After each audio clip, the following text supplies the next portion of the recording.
Washington has the ability to produce multiple All-Americans this season.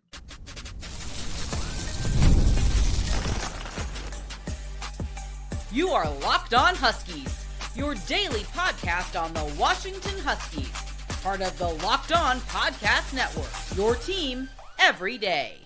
Welcome back into another edition of the Locked On Huskies podcast. I'm Roman Tomashoff. That's Lars Hanson. He writes with me over at Huskies Wire. Thank you for making this your first watch or first listen of the day, as we are part of the Locked On Podcast Network, your team every day. And just a quick reminder to all you everydayers, wherever you're getting this podcast, YouTube, Spotify, Apple Music, Amazon Music, make sure to click that subscribe button down below. Click that little bell as well, so you never miss when we post a new show. Plus, if you're on the audio-only side of things, please make sure to leave us a 5-star review, as it all really does help the channel out a lot. Now, Lars, we are, as the everydayers listening to this, about 48 hours away from the start of Washington's 2025 season. We couldn't be more excited. So we have a really fun show coming at all the everydayers out there today. We want to talk about some of our bold predictions for the season, a Locked On Huskies staple. Going to get a lot of those this week. Stay tuned for our game prediction show on Friday. We want to talk about some of the biggest reasons for optimism in the 2025 season, and a lot of that just comes down to the individual talent on this team, which poses the question, can Washington produce multiple All-Americans this fall? I think it's an easy yes. I was going to say, before the show told you yes, question mark, because I think there is talent on this team to have multiple All-Americans. The question is, as you pointed out to me, there's a perception angle of will so-and-so outperform? Will Denzel outperform Carlote? Will, Decker DeGraff outperform a couple other tight ends? Tacario Davis. You just go down the list of guys that Washington has on their roster where you can at least, at the very least, make a case. But I think if you had to pick two, it's probably Tacario and Denzel, and then the third one could That's be where I am. And I think the third one could be Jonah. The fourth one could be Decker, depending on how the stats and numbers break down.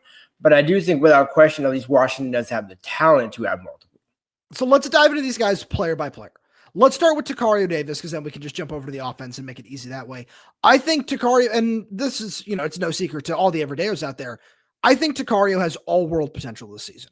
We saw what it looked like the last time he was with John Richardson at Arizona in 2023, where he looked like one of the best corners in the conference, or not even the conference, in the country, excuse me. And it was something where he was top 10 in the nation in pass breakups that season. Didn't have a lot of interceptions, but that's the one thing that he's come back to college to try and change. And as he's told us several times, try to turn those good plays into great plays. And this fall, we've absolutely seen him do that. And with his combination of size and just skill at that size, plus his movement ability, and some of the matchups he's going to see, obviously highlighted by Jeremiah Smith on September 27th, if he can just put together a strong year where he doesn't need to get to 16, 17 pass breakups like he did last season, because I think there's going to be a point where quarterbacks just kind of stop looking his direction, where he's going to be back in the conversation where he should be alongside guys like Jermod McCoy at Tennessee, who right now is, I think, consensus the number one corner in the country. But Tacario, with everything we've seen from him, and with the way he's going to be used in this defense, and the way that he knows how to work with John Richardson, how those two have just meshed so well at their time here and at Arizona, I think it's a no-brainer that he has the potential to be named an All-American at the end of the year. I absolutely agree with that. And I think when you go look at some of the other cornerbacks in the class in the country, there's certainly an argument to be made for Tacario to be at least number two. And when you're talking about All-Americans, I'm assuming, you're kind of looking at the top 4 or 5 guys at the position. And Tacario absolutely is one of the top 5 cornerbacks in the country. So I think for me, it's just a matter of, can he get, and this is why you make them move to the Big Ten, the perception angle, where maybe if you're in the Pac-12, you don't have that benefit of the doubt per se, or you don't get those big time opportunities as much as you do in the Big Ten, no pun intended there. But when you look at it and say the Ohio State game, the Oregon game at the end of the season, if he's able to shine in those big moments, I think without question, he would put himself in that conversation, if not be listed as an All-American. Yeah, absolutely. So let's move over to the offensive side of the ball here. And let's start with Jonah Coleman, where probably, the most well-known, most popular guy on this team as of right now. And he's the kind of player where I certainly believe that he has All-American potential. We've seen it. Him and Denzel Boston are both preseason All-Americans. Obviously, there are big expectations coming in with those guys this season. And I look around the country. I look at Isaac Brown, who we saw in the bowl game from Louisville, Jeremiah Love at Notre Dame, the Penn State guys. Like, they're even, in the conference, Darius Taylor at Minnesota is somebody who I'm a really big fan of and I think has high upside and great talent. There are a lot of really good running backs around the country this season. And with Jonah, with all of the numbers that you can throw in his direction, the ones I like to cite are 67 forced missed tackles last season, 833 yards after contact. We know what kind of tough, hard-nosed runner he is with the ability to make guys miss, whether it be with his strength or with his feet. He can do so many different things. And if we can watch him put together a season just like he did last year and, maybe get to 1,100 yards, whether he's at 1054 last season, which is not, that much of a stretch to add 46 yards to his total. I think that the conversation can certainly be had for him as an All-American as well. The irony there, though, with Jonah, as we've had, is does he get the right touches? Because, yes, he can absolutely get the yardage and touchdowns, but with Adam Muhammad, Jordan Washington, the way they might use him as in his final year at Washington, obviously we're not saying they're going to limit his carries by any stretch of the imagination, but I don't think it's going to be the same exactly as last season where that gulf between 1 and 2 is going to be as big between him and Adam Muhammad or whoever ends up being that second back. I'd be surprised if it wasn't Adam, and I'm just saying, there's a number of guys in that room who you can make the case as an offset back. That's just where I have a little bit of hesitation, where it might be more of an uphill battle, like you mentioned with Nicholas Singleton and the other Penn State running back. Exactly. That's an example of an offense where you're never going to worry about that running back position getting limited. With Jonah, it's just he's got that yards per carry advantage to his name and the touchdowns and that sort of thing. I just wonder, will he have all of the acumen at the end of the day to kind of crescendo over that final barrier? Whereas, he might be a guy that's like on the slight outside looking in, but who has absolute All-American potential. So I think one of the biggest arguments that you can make for him and Denzel Boston, as I want to kind of just shift the conversation that way, is name value absolutely plays a factor here, where having that preseason All-American just acumen under your belt can certainly speak for something. And at the same point, if you can just replicate the numbers he did last season, you're more than happy with that, where we just saw so many great running backs go off to the NFL, in the Big Ten alone, Kyle Monangai, Quinshon Judkins, Travion Henderson, whoever you want to throw out there, so many great running backs left this conference and college football for the NFL. And I think that's something that could play into his favor. And I feel like we could see that with Denzel Boston as well, where we already know what part of that All-American team is going to look like in a guy like Jeremiah Smith. But this is my question with Denzel, and he's going to be a frequent point of discussion for me on today's show, is this is the kind of guy where we saw his timing be a little bit off with Damon Williams during their first couple of practices back together. We saw it in the mock game. And that's something where, as we just continue to watch him, how long is that going to take? Because I think early on in the season with Rashid Williams and Raiden Vinesbury, Denzel is still absolutely going to get his touches. There's no ifs, ands, or buts about it. But I just kind of look at it and say how much extra attention he's going to get from defenses like he did down the stretch from last season. And what is that going to look like in terms of how is he going to find different ways to beat them? Where obviously, the fall off in the second half of the season production-wise was not all his fault, especially when you think about the offensive line struggles and just, some of the caliber of defenses that he had to go against. There was only so much that he could do. But I look at him this season, and I think that he can very easily be like Jonah, 1,000-yard, 10-touchdown guy. I mean, I think that would be the floor for Denzel just in terms of talent and overall potential with those numbers. But, I mean, I agree. It's just Denzel's going to find a way to get open, where when you look at practice, we've been out there both in spring and fall, the amount of onus that Jedd Fisch puts on Denzel and those crisp route runs and just getting off, it's the very fine details that Jedd's been focusing on that I've kind of noticed with him. And so I think all those little intricacies, like Jedd's going to know how to find and get Denzel the ball some way, shape, or form. Let's say he's at halftime and he's got 2 catches for 25 yards. Like I'm sure in that second half of a game against, say, UC Davis, Wazoo, whatever you want to, whichever game you want to pick in that, you would add a few more, not, I guess stat padding, if you want to call it that, to make sure that that perception isn't there, because I don't think the timing is going to be an issue. I firmly don't. I think that one with him and Damon, they've got enough banked reps, outside of practice, things like that, where I'm sure once you kind of get the rust off, which they have probably now over the last week, that won't be as much of a concern as it looked like it was when we got to see him. And speaking of Damon Williams, he's probably the biggest reason to be excited about Washington this fall. And we'll get to that right after a message from our good friends over at Upside. Hey, Locked On Huskies fans, are you still paying full price for gas? Stop leaving money behind. Get real cash back every time you fill up with the free Upside app. Simply download the free Upside app in the App Store or Google Play right now and start earning cash at the pump today. Use our limited time promo code FOOTBALL and get an extra 25 cents back per gallon on your first fill up. You could make up to $300 a year just from buying the gas you already needed.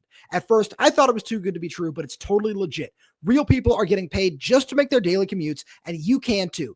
Plus, you can cash out anytime to your bank account, PayPal, or an e-gift card for Amazon and other brands. Don't let this offer drive on by. Download the free Upside app now using our limited time promo code FOOTBALL for a limited time 25-cent per gallon bonus. That's promo code FOOTBALL.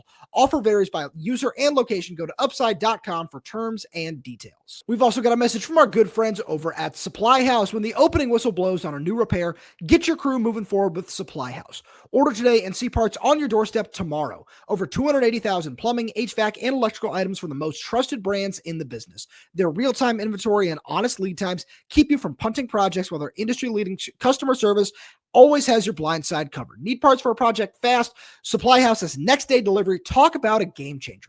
The part finder tools and 3D schematics can save you hours on jobs where every detail matters. Join the free Trade Master program today and score serious perks like priority shipping, lower prices, and a dedicated support line. Visit supplyhouse.com to sign up for free and use promo code SHCollege5 for 5% off your first order. That's supplyhouse.com. Real people, real service.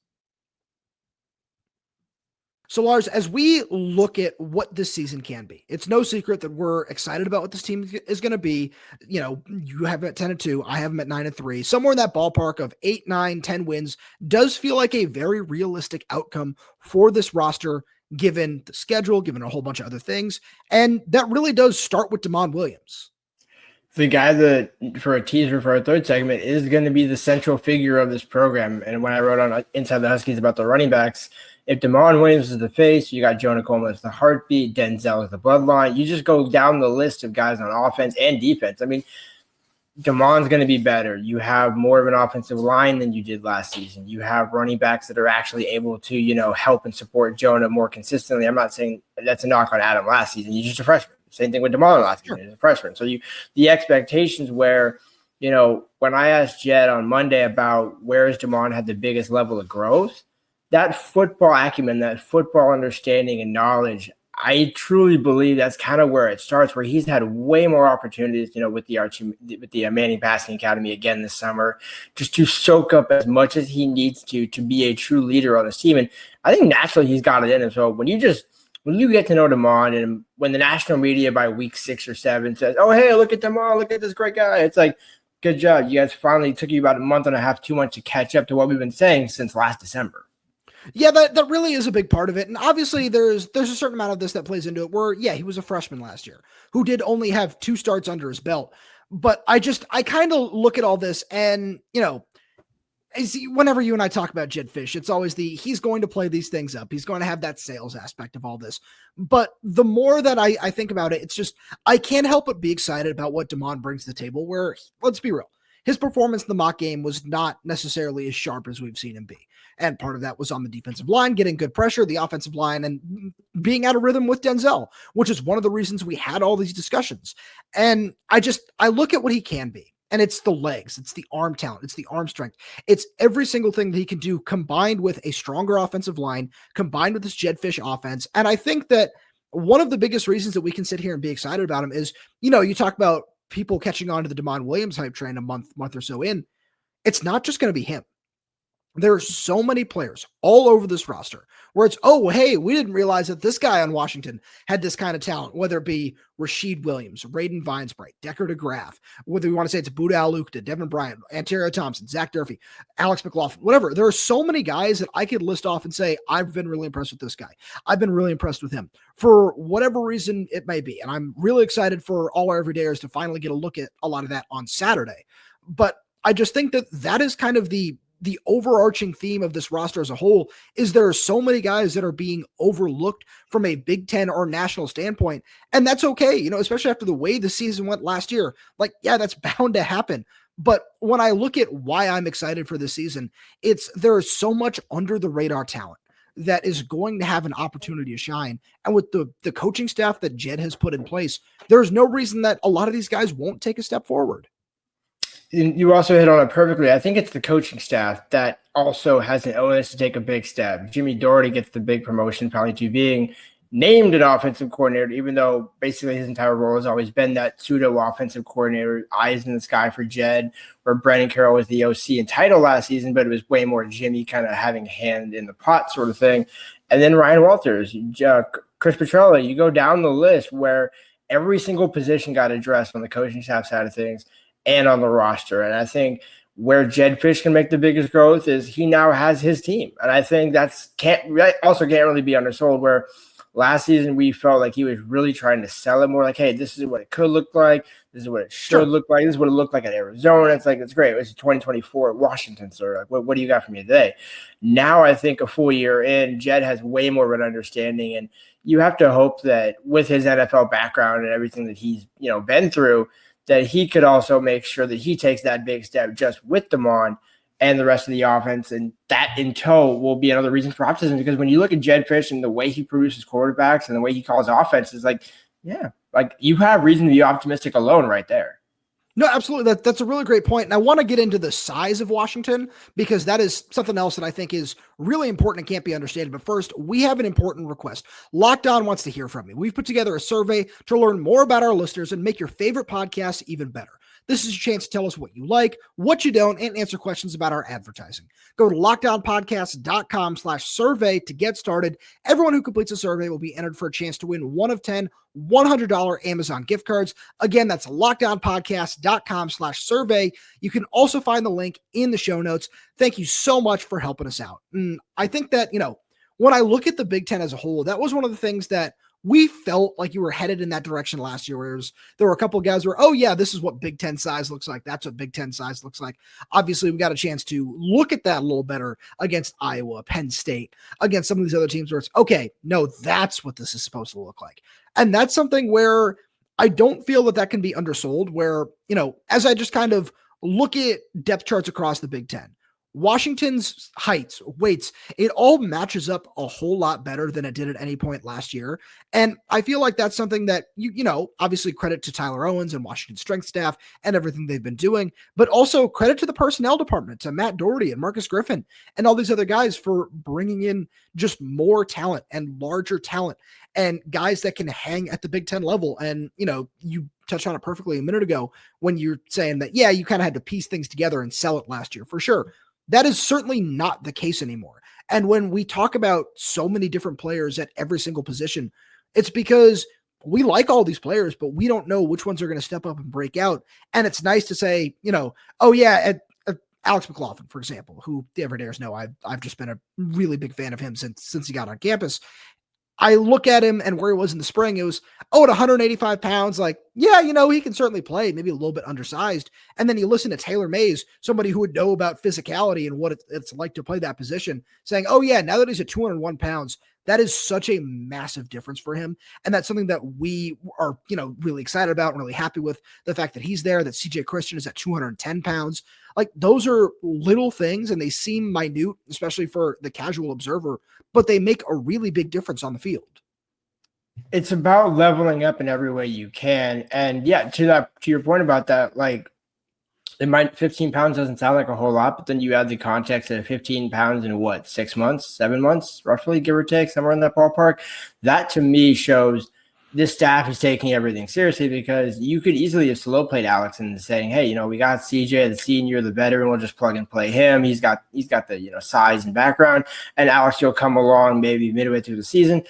And no, I think that's kind of exactly what you wanted to see. You saw him rise really quickly, Alex Wilson being him. And there's so many reasons to be optimistic. And it's just a matter of, when you look at, as we've said, every position on this roster, from special teams to defense and offense, there isn't a true weakness. It's just a matter of who's going to shine the brightest. And for Washington football, you haven't been in that position, if you take out the Kalen DeBoer era, in a long time. Yeah, it's crazy to think about the end of the Chris Peterson era was 2019. That was 6 years ago. Don't remind me. One more thing that I wanted to just briefly touch on that is a similarly can be overlooked detail, but since we spent so much time harping on putting together just a much different looking roster this year, it's worth mentioning that the fact that, especially on the offensive line, 95% of this roster has been here since January at the latest. That is such an important part of this where, we look at the just guys who enrolled in June. There are, excluding specialists, because, Luke Dunn and Ethan Michalski being part of the two deeps, the only guys that are part of the two deeps that got here in June are Dylan Robinson, Devin Hyde, and Desmond Roebuck. And it's awesome. And credit to all those guys for finding a way to earn a spot on the depth chart. But at the same point, it also just means that this coaching staff is so much more comfortable with where the roster is because they've had so much more time to work with a lot of these guys. And I think that's something that can't go understated because, you referenced it a couple of days ago when you talked about penalties and procedural errors. Having everybody on the same page and understanding the playbook is such a big part of what makes this offense work. And I'm just really excited to see what that's going to look like this fall. And with that being said, we've got some bold predictions for the season. And we'll get to that right after a message from our friends over at Game Time. College football is back, and I couldn't be more excited. The tailgates, the rivalries, the energy in the stands, there's just nothing like it. But let's be real, actually getting tickets can feel like more of a battle than the game itself. Endless queues, hidden fees, prices jumping at checkout. That's why I use Game Time, the app that gives the advantage back to the fans. It's the easiest way to score last-minute tickets at the best prices with no surprise fees. What you see is what you pay. The app makes it super simple to buy, and I pulled up Game Time, and in just a couple of taps, I saw amazing deals. I'm talking about whatever game you want to go to. I've seen tickets as low as $25. And zone deals are another one of my favorite perks of the Game Time app. You pick the section, and Game Time picks the seats, and the savings are huge. Take the guesswork out of buying tickets with Game Time. Download the Game Time app, create an account, and use code LOCKDOWNCollege for $20 off your first purchase. Terms apply. Again, that's promo code LOCKEDONCOLLEGE for $20 off. Swipe, tap, ticket, go. Download Game Time today. So we've each brought 3 bold predictions to the table. I'm really excited about mine. I've got them in just kind of order of least bold to most bold, and I'll tell you why when we get there. But Lars, I'll let you go first. So I'm going to rehash one just a little bit because it's still worth mentioning that I do think DeMond will be the total yards leader in the Big Ten on offense this season. And it's not necessarily bold for me because I said it back in January, but I still believe it holds true where I was just looking at the numbers. Will Howard had over 1,200 yards last season in total yards of offense at Ohio State. Not a guy that strikes you as a true dual threat guy. So a lot of that was heavy passing. With DeMond's ability to run, with the offensive line, everything that's kind of in play for him, I would put the number at 4,100, and I'm going to take the over just because, again, I want to, set it a little bit low. But I truly think if DeMond can stay healthy, everything can stay on track, I truly don't see why DeMond couldn't be a 4,000-yard guy when you combine rushing and passing.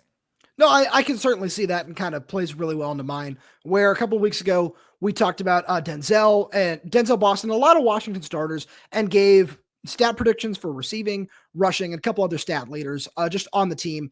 And I went with Denzel Boston to get over 80 catches. I believe it was 1,100 yards, and I also 12 touchdowns. And I wanted to double down on the 12 touchdowns, where this is one where I don't feel like it's that bold because we saw him get to 9 in 7 games last season. But I still think it's worth mentioning, especially when Jeremiah Smith led all receivers in the Big Ten with 15. Ty Felton's right there with 12. He finished in second. And I think that this is something that's really worth noting because when we look at just how crucial Denzel is going to be to this offense, like I said a little bit earlier, we're going to see him command a lot of attention from defenses early on. I feel like there are certain schools, Ohio State obviously being the biggest one, that are going to trust some of their guys to maybe shadow him in one-on-one coverage. We'll probably see some kind of brackets from several different teams, but once we see whoever it is break out at some of these other receiver positions, like I mentioned a little bit earlier, whether it is Rasheed Williams, Raiden Vinesbright, Audric Harris, Kevin Green, Omari Evans, whoever it is that winds up being one of those breakout stars at the other receiver, and you can't just focus on Denzel every single week, we're going to see him continue to emerge as a red zone threat. We've seen him get stronger over the course of the offseason and just be a much bigger piece of just that side of the ball. I think is something that we're going to, week 6, week 7, if he's got 7 or 8 touchdowns already because they just keep throwing him the ball inside the 5-yard line, I'm not going to be shocked. And just as I look at the way the season is going to unfold, I felt this is to be a solid one for my level 1 boldness. Yeah, I like that. Where much like the Mons, I feel that it's the level 1, just early to level 2, just because we both kind of expect him to have a good season. The one guy where I'm going to go opposite of you a little bit here, but a guy that we both love, I think Rashid Williams is a double-digit touchdowns guy. And this is where I think he kind of comes in. Pretty bold. And that's where I think this Damon Williams factor comes into play because, like you mentioned, if Denzel is getting double covered or bracketed, Rashid's the guy. Like both either in the slot or at the other Z position, where you just look and say, why not? Because he's not going to get held back pretty much longer by Omari. It's like Omari is going to be a good player, but I think they're two different types of receivers in a way. And Denzel has shown that you can break out in that 3rd year. And I think this is Rashid's year to break out, where if he has 900 to 1,000 yards and 10 touchdowns, that to me, I know sounds like what should be Denzel's numbers, but I think they could both be double-digit touchdown guys at the end of the season. No, that's fair because this Jedd Fisch offense does like to just funnel things through 2 receivers. So it's certainly very possible. I'm curious to see how it plays out because I think that having such a talented, like we said a little bit earlier, a talented core of younger guys, I feel like this might be a little bit of a switch from what we've seen Jedd just typically run his offenses, how he ran them at Arizona, because you want to just try to get so many more of these guys involved. So I like where you're going with that. I think that's really interesting. For my level 2, I had Washington as a team recording 27 sacks. And I went with 27 because that's, after 20 last year with finishing 15th in the Big Ten, getting to 27 would put you smack dab in the middle at 9th. And I think that would be a big enough improvement for this team that you could really be happy with what Ryan Walters gave you. And especially, like we said a little bit earlier, a defensive line full of guys where maybe they're a little bit under the radar. Whether you want to highlight Anterio Thompson, Tacario Davis, Bryce Butler, Linnaeus Davis, the names we've mentioned so many different times on the show. If you can get that unit to give you 27 sacks, that's an improvement of, saying they play 13 games again and just get to a bowl game, a little bit over half a game, which seems very doable in its own right. Plus, on top of that, that just means that you're headed in the right direction. The scheme is working. And then that's a really nice sell with a lot of guys that are going to be leaving the program for graduation. And you can sell that to recruits on the trail who, maybe are going to entertain flipping by the time the season is over. You can sell that to guys in the transfer portal because you'll probably end up needing a high-end edge rusher and probably a defensive tackle as well. And if you just say, hey, look, we got this defense going in the right direction. Now, if you come in, we can take it a step further. That's a really nice selling point. I think 27 is a solid number. I could see that number being higher because you left off a few guys I think who could factor into the sack equation. Alex McLaughlin, X-Ray Alexander. To me, you could have 3-4 sacks right there, and now you're talking into 30-31 territory. And I think the more that you can get in that production value from anybody is imperative because when you look at this Ryan Walters defense, it's not just going to come from one guy specifically. There's so many different ways you can bring that pressure and get those sack totals up.